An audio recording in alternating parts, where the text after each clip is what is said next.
Picture this: a crumpled lottery ticket in the hands of a man who's never owned anything valuable in his entire life. $31 million. That's what the numbers spelled out when Marcus Washington checked his ticket for the third time that November morning in 2006. He was 43 years old, barely scraped by doing odd jobs, sometimes sleeping in his car when rent money ran short. This single piece of paper was supposed to be his salvation, his ticket to the American dream. But within 3 years, Marcus would be dead, shot twice in the chest, his body buried under concrete in a stranger's backyard.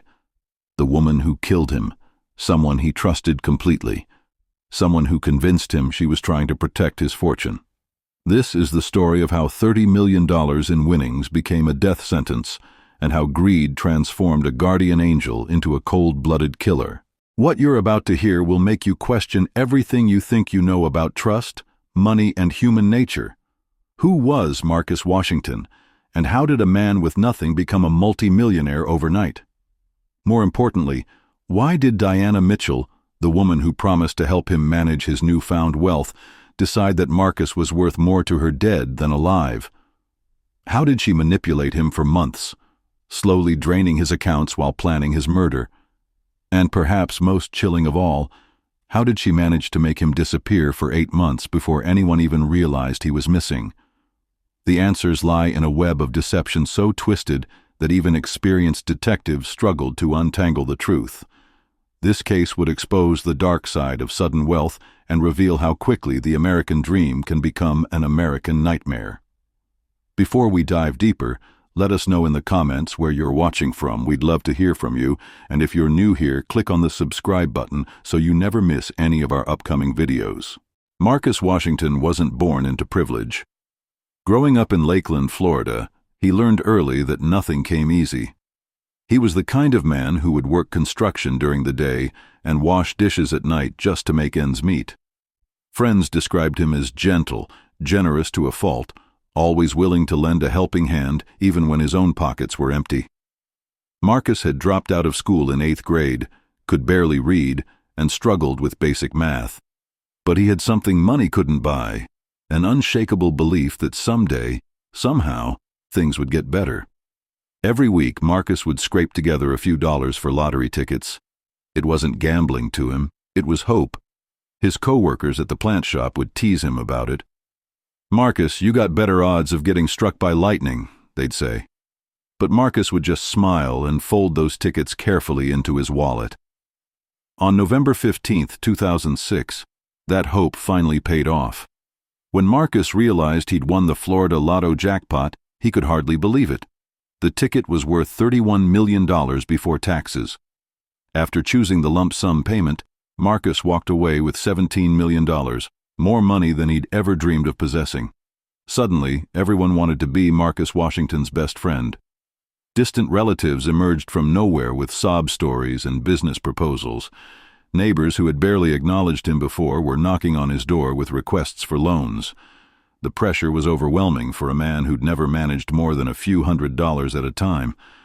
Marcus was drowning in a sea of financial decisions he didn't understand, surrounded by people who claimed they wanted to help but seemed more interested in helping themselves. He needed someone he could trust, someone who understood money and could guide him through this bewildering new world. That's when Diana Mitchell entered his life. Diana was everything Marcus wasn't: educated, articulate, financially savvy. She was 40 years old, blonde, and carried herself with the confidence of someone who'd navigated business deals before. When they first met at a local restaurant in 2008, Diana told Marcus she was a financial advisor who specialized in helping lottery winners protect their wealth.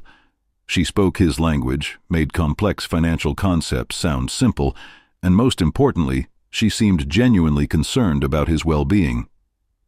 "Marcus," she told him during their first meeting, "there are people out there who will try to take advantage of you.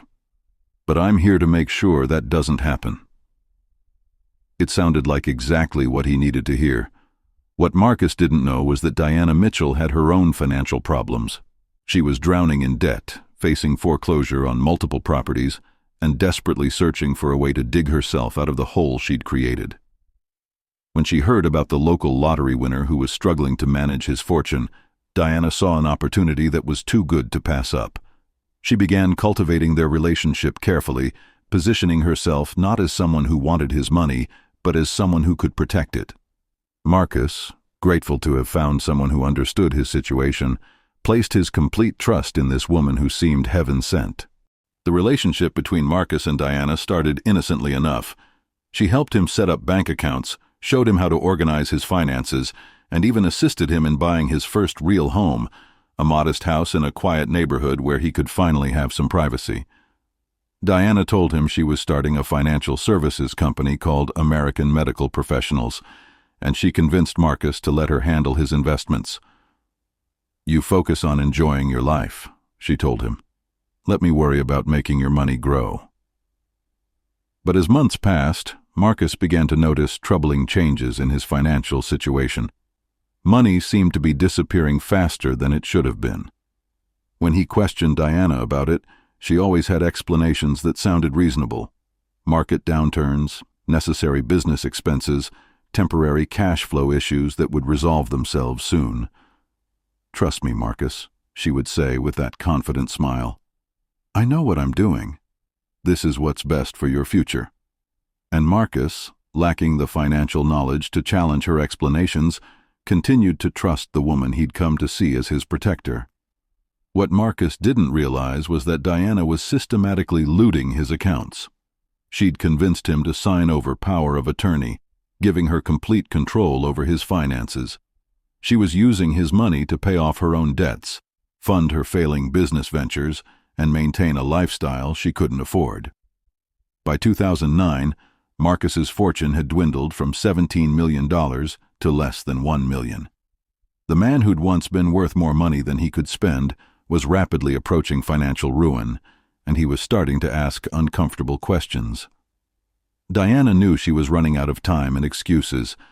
Marcus was becoming suspicious, demanding to see financial statements, threatening to take control of his own accounts. Some of his friends were telling him that Diana might not have his best interests at heart.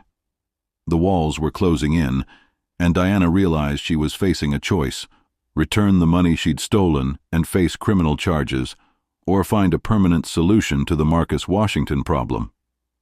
For a woman who'd spent years manipulating and lying to get what she wanted, the choice seemed clear.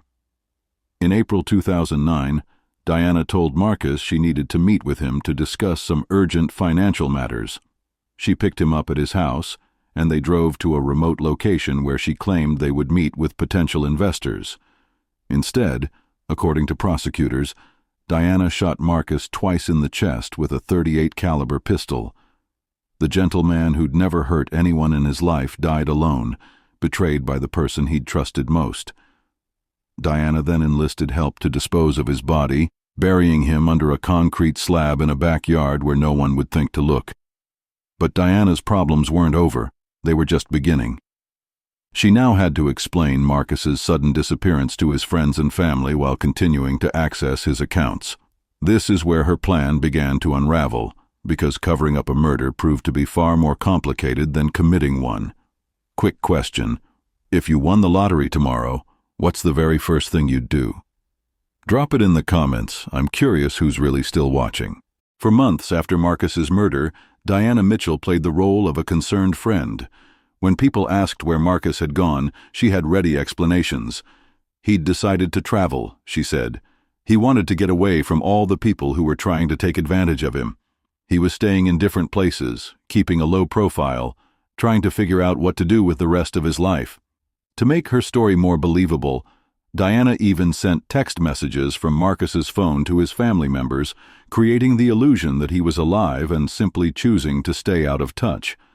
But as weeks turned into months, Marcus's friends and family grew increasingly concerned.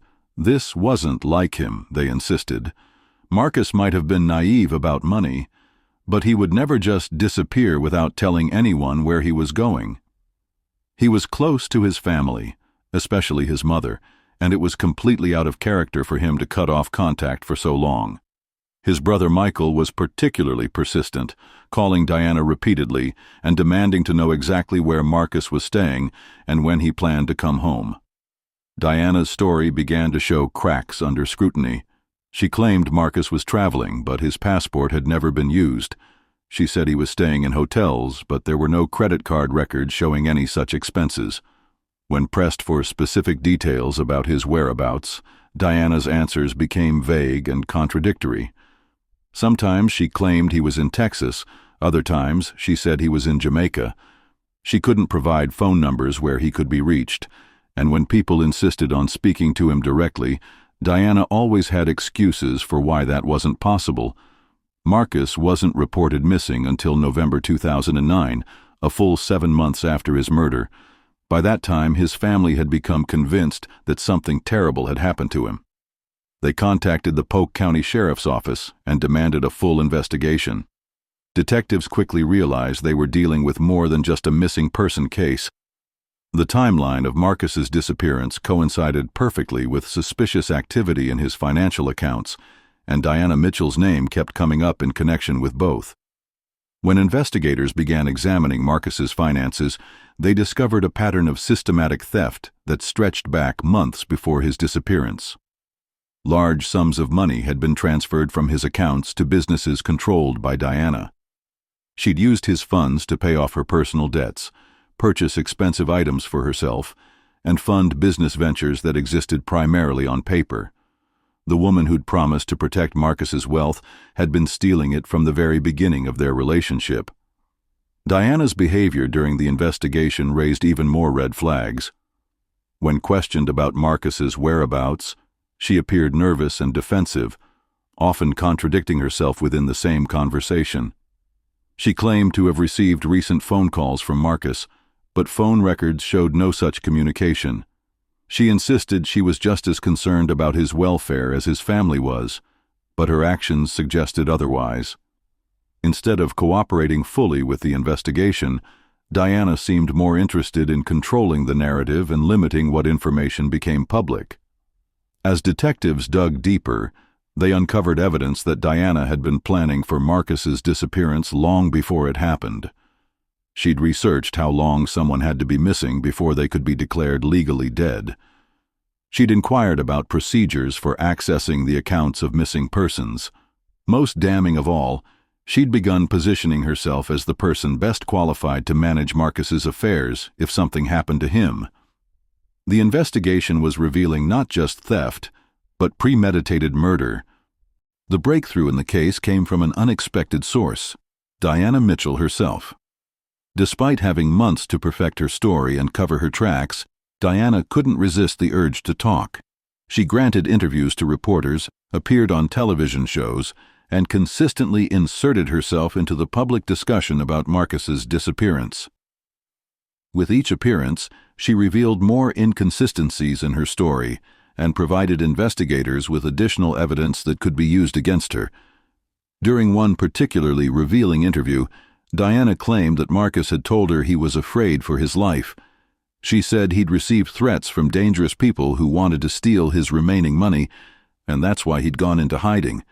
But when investigators pressed her for details about these alleged threats, Diana couldn't provide names, dates, or any specific information that could be verified.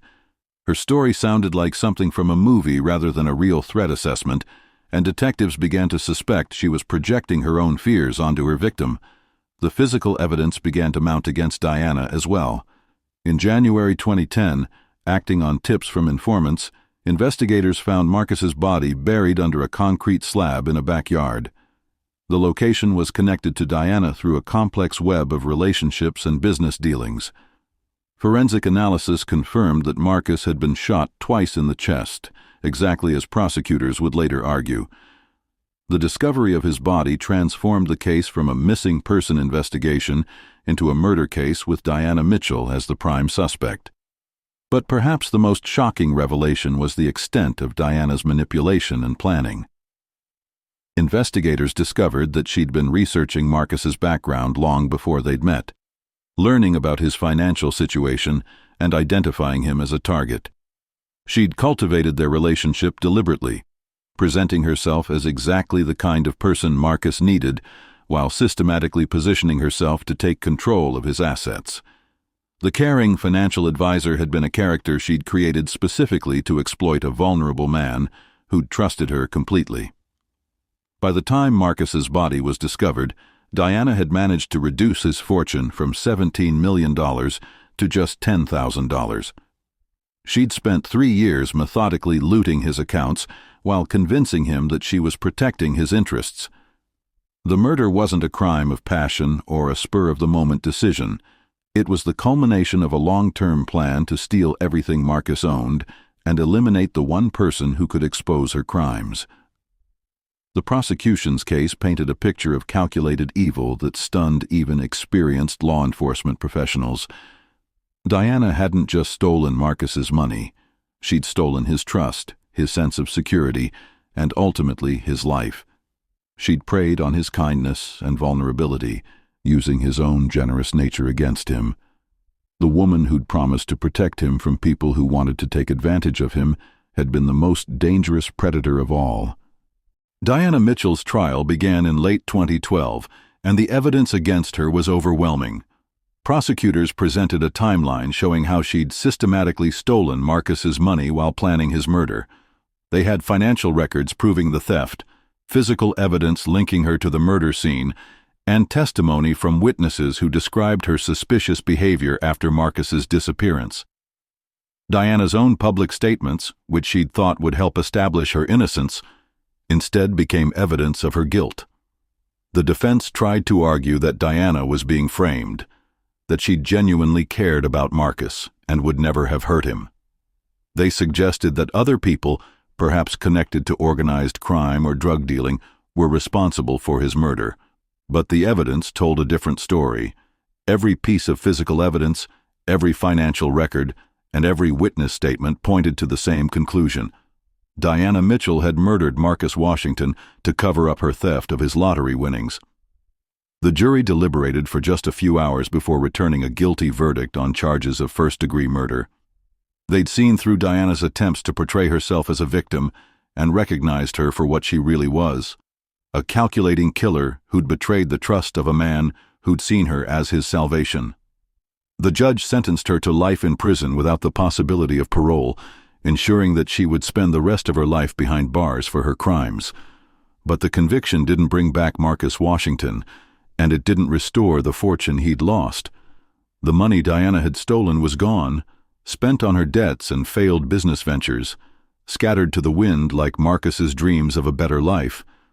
His family was left to mourn not just his death, but the waste of an opportunity that should have provided security and happiness for generations. The lottery ticket that was supposed to be Marcus's salvation had instead become his death warrant. Diana Mitchell continues to maintain her innocence from prison, filing appeals and claiming she was wrongly convicted. She insists that she genuinely cared about Marcus and would never have hurt him. But the evidence speaks louder than her protests, and multiple appeals courts have upheld her conviction.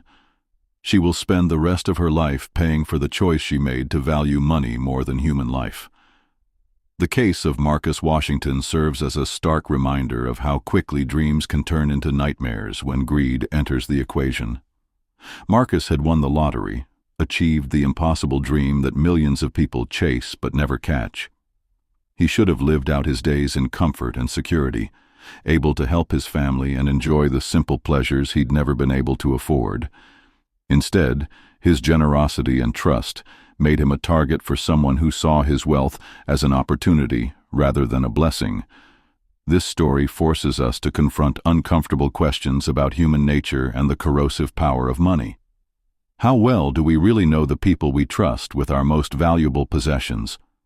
Can sudden wealth ever truly buy happiness, or does it simply reveal the true character of those around us? Marcus Washington learned these lessons too late, and the cost of that education was his life. As we reach the end of Marcus's story, I want you to think about the people in your own life. If you suddenly came into a large sum of money tomorrow, who would you trust to help you manage it? Would you keep your good fortune secret, or would you share the news with friends and family? Marcus's tragedy began the moment he allowed someone he barely knew to take control of his finances, but it's easy to understand why he made that choice. When you're overwhelmed and don't know who to trust, Someone who seems knowledgeable and caring can appear like an answer to your prayers. The truth is that Marcus's story could happen to any of us.